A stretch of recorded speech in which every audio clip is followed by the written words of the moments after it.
दर्दनाक है और इंसानियत सोज है। हम तमाम ने इसकी मजम्मत की। ये हमारे मुल्क की सालिमियत का मसला है। कोई भी हमारे भारत की सरजमीन पर आकर बाहर से किसी भी इस मुल्क में बसने वाले लोगों की जान को नहीं ले सकता है। और हम देख रहे हैं कि पिछले बरसों से पाकिस्तान से दहशतगर्द हमारे वतन अजीज़ में आकर मासूम लोगों की जानें लेते हैं।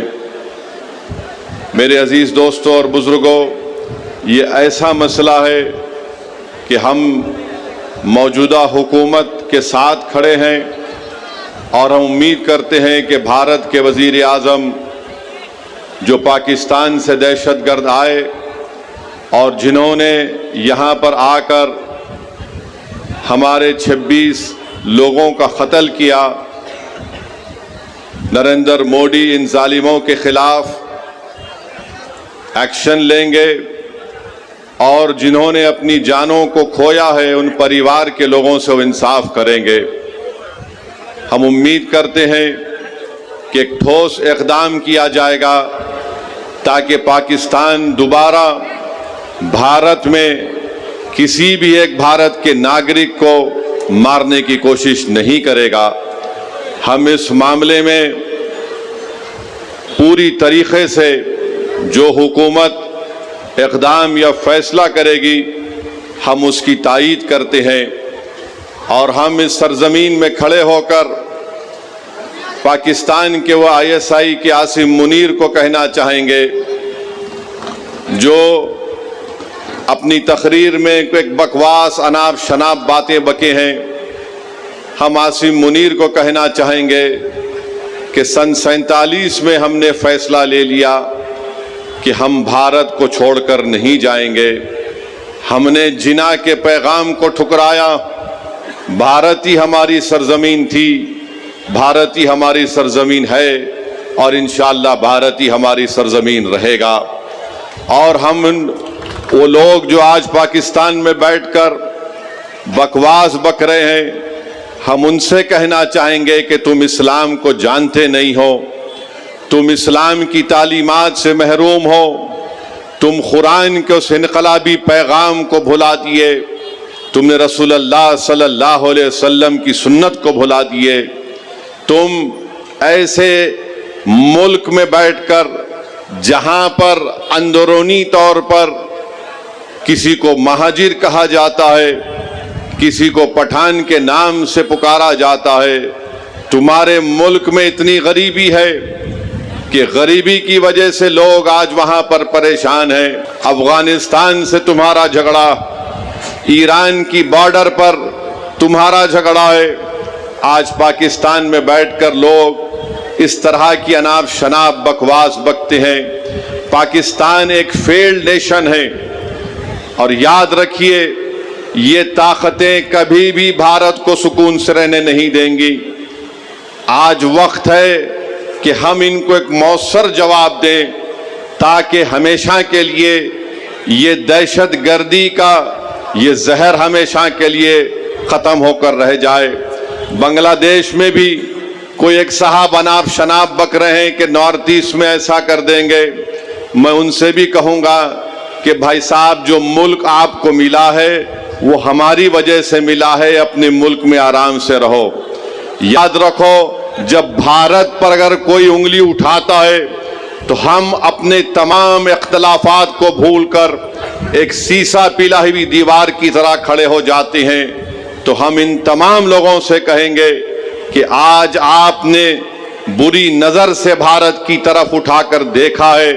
मुझे यकीन है कि जो मासूमों का कत्ल हुआ है उनका खून रायगा नहीं जाएगा, बल्कि मैं तायीद करता हूँ कि भारत सरकार ने यह फैसला लिया कि पाकिस्तान की कश्तियाँ और पाकिस्तान के प्लेन भारत के हुदूद में नहीं आएंगे, बल्कि हम ये भी कहेंगे कि पाकिस्तान को FATF के ग्रे लिस्ट में डाल दिया जाए और जो लोग पाकिस्तान में बैठकर भारत के ताल्लुक से क्या क्या कहते हैं नहीं मालूम, मगर इनको आईने में अपनी सूरत देखना चाहिए। तुम कौन सा मिसाइल टेस्ट करते टेस्ट कर लो, याद रखो, मगर भारत तुम्हारे से ताकतवर है और हमेशा रहेगा इंशाअल्लाह ताला। मेरे अजीज दोस्तों और बुजुर्गों, ये अर्ज करना जरूरी था, क्योंकि अगर हम ये समझेंगे कि पहलगाम में उत्तर प्रदेश से या महाराष्ट्र से या बिहार से कोई आदमी गया और उसकी मौत हो गई तो हम खामोश बैठ जाएंगे, बल्कि मैं तो ये देख रहा हूं कि पहलगाम का ये वाकया भारत के हर गरीब को, हर दौलतमंद को, हर पढ़े लिखे को, हर किसान को झंझोड़ के रख दिया है। अब हम उम्मीद करते हैं कि हमारी हुकूमत एक मौसर इक़दाम उन पर करेगी, जैसा कि माजी में सर्जिकल स्ट्राइक और बालाकोट भी हुआ था, और जो बैनुल अक़वामी मुल्कें भारत से कह रही हैं कि पाकिस्तान से बात कर लो।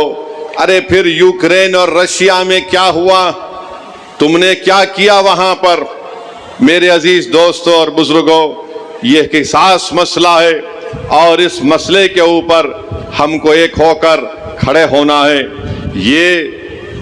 ये ज़रूरी है कि हम तमाम लोग ऐसे वक्त पर अपने इत्तेहाद को मजबूत रखें, और जो लोग इस दहशतगर्दाना हमले के बावजूद भी हिंदू मुस्लिम की बातें कर रहे हैं, मैं उनसे कहूँगा कि अहमकों की दुनिया में बसने वालों, तुम भारत को कमज़ोर करने का काम कर रहे हो। अगर आज हमारे वतन में इस बड़े दहशतगर्द हमले के बाद भी अगर तुम हिंदू मुस्लिम करोगे, तो फिर याद रखो ISI और पाकिस्तान में बैठे हुए दहशतगर्द, वो उनके चेहरों पर खुशियां होंगी।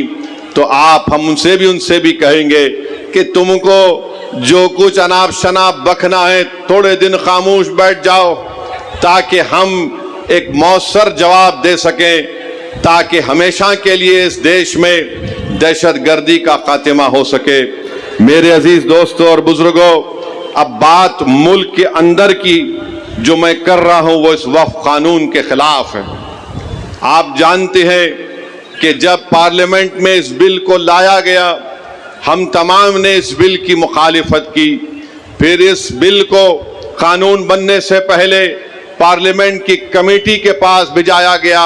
हम तमाम ने कमेटी में जितनी मीटिंग्स हुई, उन तमाम मीटिंग में इस बात को बताया कि यह कानून भारत के संविधान और आइन के खिलाफ है। यह कानून भारत के संविधान की दफा 14, 15, 25 और 26 और 29 की मुखालिफत करता है, और कोई भी हुकूमत संविधान के फंडामेंटल राइट्स के खिलाफ जाकर ऐसा कानून नहीं बना सकती है। यह कानून जो बनाया गया है, यह कानून क्या है? यह कानून ये कहता है कि बिहार के वक्फ बोर्ड में अब मुसलमान ही सिर्फ मेंबर नहीं रहेंगे, उसमें गैर मुस्लिम को भी मेंबर बनाया जाएगा। कानून ये कहता है कि बिहार के वक्फ बोर्ड में कम से कम 2 गैर मुस्लिम को मेंबर बनाया जाएगा, और उस वक्फ बोर्ड का वो चेयरमैन भी बन सकता है, और अक्सरियत में भी गैर मुस्लिम उसमें नामजद किए जाएंगे। अब आप बताइए कि बिहार में 1950 का कानून है जो हमारे हिंदू भाई बहन के मंदिरों के ताल्लुक से कानून बनाया गया। वो कानून ये कहता है कि जितने बिहार में हिंदू धर्म के मंदिरें होंगी या उसके एडमिनिस्ट्रेटिव बॉडी होगी, उसमें कोई गैर हिंदू को मेंबर नहीं बनाया जा सकता। हम नीतीश कुमार से ये पूछना चाहते हैं, चिराग पासवान से पूछना चाहते हैं, जब आपके पास बिहार में कानून है कि आपके मंदिर के बॉडीज में कोई गैर हिंदू मेंबर नहीं बन सकता, तो कैसे बिहार के मुसलमानों के वक्फ बोर्ड में किसी गैर मुस्लिम को आप मेंबर बनाएंगे?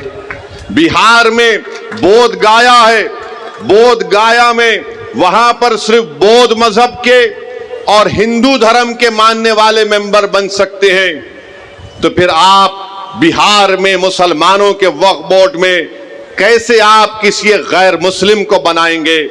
ये कानून बनाना और ये कहना कि गैर मुस्लिम मुसलमानों के वक्फ बोर्ड को चलाएगा, ये हमारे भारत के संविधान की दफा 26 के खिलाफ है। मेरे अजीज दोस्तों और बुजुर्गों, बात यहां तक खत्म नहीं हुई। अब कानून ये भी कहता है कि वही मुसलमान अपनी जायदाद को अल्लाह के लिए वक्फ कर सकता है, वही कर सकता है जो 5 साल से मुसलमान हो। आप बताइए कौन तय करेगा बिहार में आकर कि क्या ये 5 साल से मुसलमान है या नहीं? क्या नीतीश कुमार सर्टिफिकेट लिखकर देंगे हमको? क्या चिराग पासवान सर्टिफिकेट लिखकर देंगे कि ये 5 साल से मुसलमान है? क्या भारत के प्रधानमंत्री लिखकर देंगे सर्टिफिकेट ये 5 साल से मुसलमान है? मेरे अजीज दोस्तों और बुजुर्गों, ये किसी भी धर्म में इस तरह का कानून नहीं है। जो किसी धर्म का होता है वो अपनी आस्था की बुनियाद पर अपने जिस भगवान या अल्लाह को मानता है वो अपनी प्रॉपर्टी को, जायदाद को दे देता है। मगर मुसलमानों से कहा जा रहा है कि आपको 5 साल